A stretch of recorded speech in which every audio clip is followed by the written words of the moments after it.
नमस्कार व्यूअर्स, आपका स्वागत है रेडियो द्वारका में। आज हम आए हुए हैं आर्टिमिस हॉस्पिटल में और यहाँ पे कार्यक्रम हो रहा है वर्ल्ड स्पाइन डे का। और मेरे साथ हैं doctor Hitesh Garg.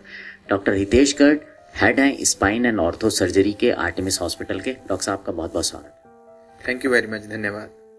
Doctor Hitesh, back pain एक ऐसी चीज़ है जिससे कि सभी तरह के लोग परेशान हैं, जो गृहिणियाँ हैं, जो घर में रह रहे हैं, जो काम कर रहे हैं, जो कॉर्पोरेट लाइफ जी रहे हैं। सर, बैक पेन के क्या वजह क्या होती है, इसकी क्या कॉज रहते हैं जिसकी वजह से होता है?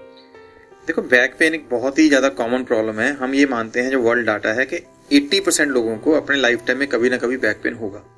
तो सबसे पहले तो ये है कि किसी भी इंसान को इससे साइकोलॉजिकल डिप्रेस नहीं होना चाहिए कि मेरे को बैक पेन क्यों है, क्योंकि ये मोस्टली जनता को होता है।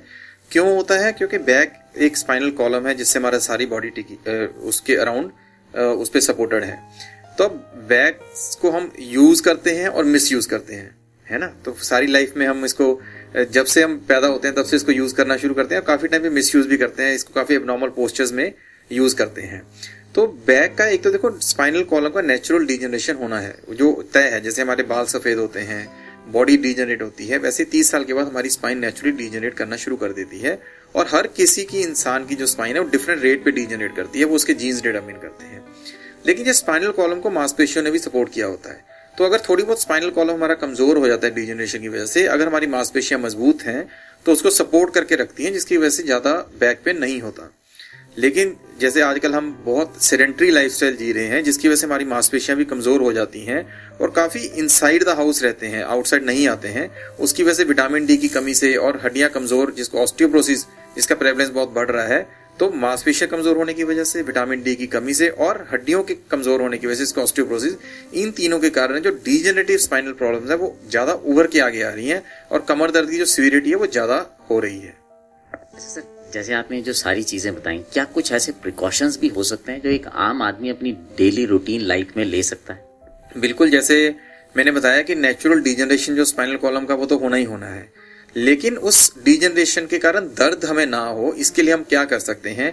एक तो डेली हमारे जो, अगर हम पुरानी भारतीय संस्कृति में जाएं तो वहां सुबह उठ के व्यायाम एक नेचुरल प्रोसेस था। सब लोग सुबह उठ के एक्सरसाइज करते थे, जो आज के टाइम में बिजी शेड्यूल के कारण लगा लो या किसी कारण से हम नहीं करते हैं। तो एक तो सबसे पहले कि सुबह उठ के आधा घंटा डेली ब्रिस्क वॉक, और उसके बाद कमर की कसरत, ये बहुत ज्यादा जरूरी है, जिससे हमारी जो मांसपेशियां मजबूत रहेंगी और डिजनरेशन कम होगा। दूसरा, हमें ज्यादा धूप में ज्यादा टाइम स्पेंड करना चाहिए या विटामिन डी सप्लीमेंट्स लेने चाहिए, जिससे हमारी जो हड्डियां वो कमजोर ना हो और मांसपेशियां कमजोर ना हो। तो और थर्ड, हम पोस्चर का बड़ा ध्यान रखें कि जैसे हम अगर चेयर पे बैठते हैं करेक्ट पोस्चर में बैठे, कार में बैठते हैं तो करेक्ट पोस्चर में बैठे। अगर हम इन चीजों का ध्यान रखें तो हमारी जो डिजनरेशन है वो, उसका जो रेट है वो कम रेट से हमारी स्पाइन डिजनरेट होगी और हमें कमर दर्द या गर्दन दर्द नहीं होगा। अच्छा सर, तीसरी जो चीज है मैं पूछना चाहूंगा कि जो लोग का बढ़ जाता है फिर वो इलाज के लिए आते हैं, तो अब ये इलाज क्या क्या अवेलेबल है, और मतलब अगर मैं पूछूं कि किस तरह से होते हैं तो प्लीज मैं आपसे जानना चाहूंगा। देखो, इलाज अब स्पाइन में डेफिनेटली कई तरह की बीमारियां होती हैं। एक होती है डिजेनरेटिव प्रॉब्लम, जिसके बारे में आज हम बात करेंगे। दूसरा होता है इन्फेक्शन। अगर हो जाए तो इन्फेक्शन का तो देखो एंटीबायोटिक से इलाज होता है। अगर उससे स्पाइनल कॉलम डिस्ट्रॉय हो जाए तो उसको सपोर्ट करना पड़ता है, उसको सर्जिकली स्ट्रेंथन करना पड़ता है। उसी तरह से अगर कैंसर से स्पाइनल कॉलम डिस्ट्रॉय हो जाए उसको सर्जिकली स्ट्रेंथन करना पड़ता है। या कंजेनिटल प्रॉब्लम जिसमें स्पाइन टेढ़ी हो जाए, स्कोलियोसिस हो जाए, अगर वो स्कोलियोसिस 50 डिग्री से ऊपर हो जाता है तो सर्जिकली करेक्ट करना पड़ता है। लेकिन जो सबसे कॉमन प्रॉब्लम होती है, जिनको हम डिजेनरेटिव प्रॉब्लम कहते हैं, जिसकी वजह से जो डिस्क की प्रॉब्लम्स होती हैं, जिसकी वजह से कमर दर्द रहता है, उसके लिए आम पब्लिक में देखा बड़ा कंफ्यूज रहती है कि जी कुछ, कई जगह में बोलता है ऑपरेशन कराओ, कई जगह कहते हैं ऑपरेशन ना कराओ, कुछ कहते हैं एक्सरसाइज करा लो।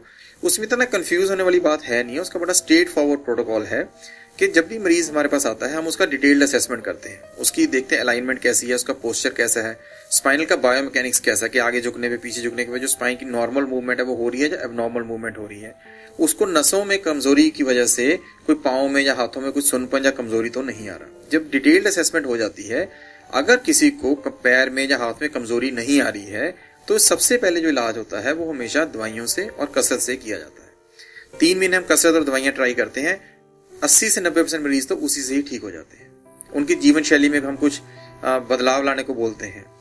लेकिन कुछ पेशेंट जो 3 महीने बाद उनको कहता है कि हमारा दर्द ज्यादा है, हम रोजमर्रा की जिंदगी नहीं जी पा रहे, तो उसके लिए काफी पेन प्रोसीजर्स होते हैं, जिसमें हम जहां जहां दर्द होता है वहां कुछ इंजेक्शन थेरेपी की जाती है, कुछ लेजर थेरेपीज होती हैं जिसको बोलते हैं रेडियो फ्रिक्वेंसी एब्लेशंस, जो नर्व कॉजिंग पेन्स हैं उनको एब्लेट कर देते हैं। अगर ये सब ट्राई करने के बाद भी हमारा दर्द नहीं ठीक हो रहा, हमने जैसे 3 से 6 महीने ये सब कोशिश कर लिया, तो ये सिर्फ 5% मरीज रह जाते हैं।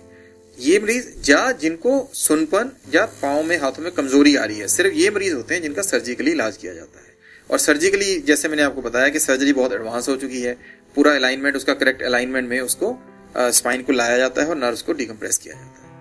थैंक यू डॉक्टर हितेश, आपने बहुत ही अच्छी जानकारी दी, क्योंकि जनरली एक परसेप्शन है कि हम बैक पेन में इसीलिए झिझकते हैं डॉक्टर के पास जाते हैं क्योंकि हमें लगता है कि शायद इसका इलाज सर्जरी है। सो व्यूअर्स, आपने सुना डॉक्टर हितेश ने बहुत ही सरल शब्दों में ये बताया कि अगर आपको कमर का दर्द है तो किस तरह से उससे आप बच सकते हैं, उसका इलाज करा सकते हैं, और आपको ये दर्द ना हो उसके लिए भी आप क्या करना चाहें वो कर सकते हैं, ये डॉक्टर हितेश ने बताया। उम्मीद करता हूँ ये कार्यक्रम आपके लिए फायदेमंद रहेगा। इस तरह की और भी अपडेट्स के लिए जुड़े रहें हमारे साथ। अब डॉक्टर हितेश, एक बार आपका बहुत बहुत धन्यवाद। फिर सो व्यूअर्स, अब आपसे विदा लेते हैं। बने रहें रेडियो द्वारका के साथ।